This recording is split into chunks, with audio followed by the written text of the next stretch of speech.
routine na naman tuwing umaga, kakagising lang natin guys. At ngayon naman ay maglilinis tayo ng bahay. Pagkatapos ko maglinis ng bahay guys, siyempre inasikaso ko muna yung gamit ng anak ko pupunta ng eskwelahan.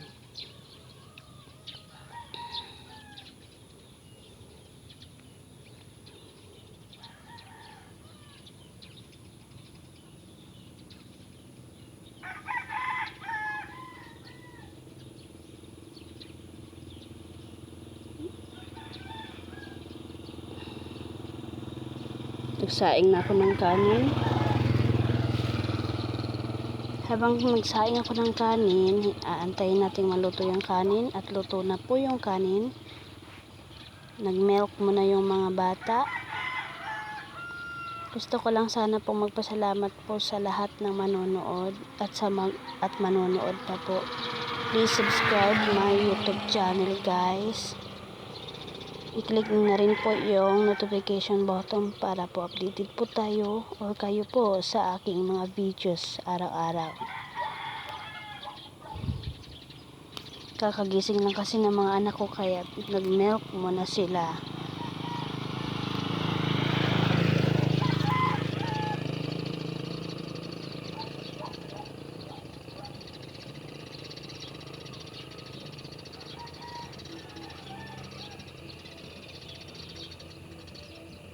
Hindi nyo po na itatanong, yan po naka-blue, yan po yung nag-aaral ngayon. Yan pong maliit is 3 years old pa po siya. Hindi pa po siya nag-aaral.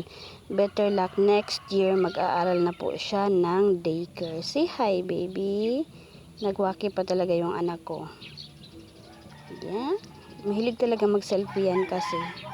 Kaya yan, standby muna at magkape.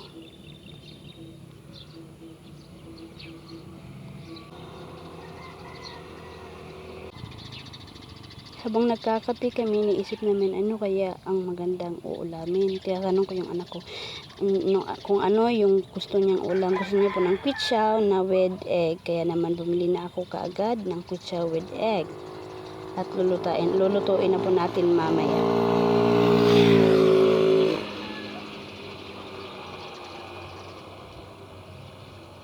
Kung napapansin nyo medyo madilim kasi po madaling araw pa po yan. Yan po yung kakalabas lang ng araw po sa umaga.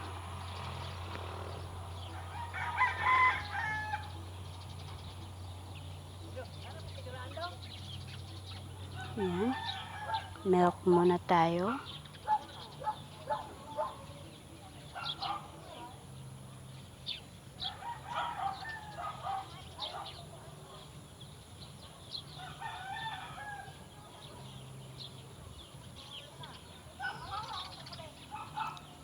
Every morning ko pong ginagawa ito. Nagmigising ako ng maaga, nagluluto ng maaga, inaasikasi ko na kaagad yung mga damit ng mga anak ko papuntang school para naman pagka maya-maya pa. Hindi po kasi sila natutulog dito sa bahay.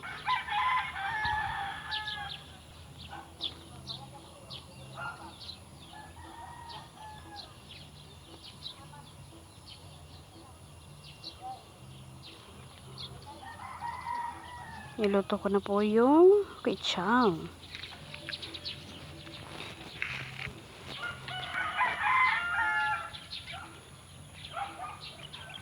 Maya't maya nga po ay naluto na po ang ating kwitsaw. Tsaka nilagay na natin yung 2 pieces of egg. Kasi para po may sarap naman po yung kwitsaw. Kumbaga may egg din siyang pang kasi yan po yung request ni baby ko, yung panganay po. Yan. At kakain na siya. Thank you for watching guys.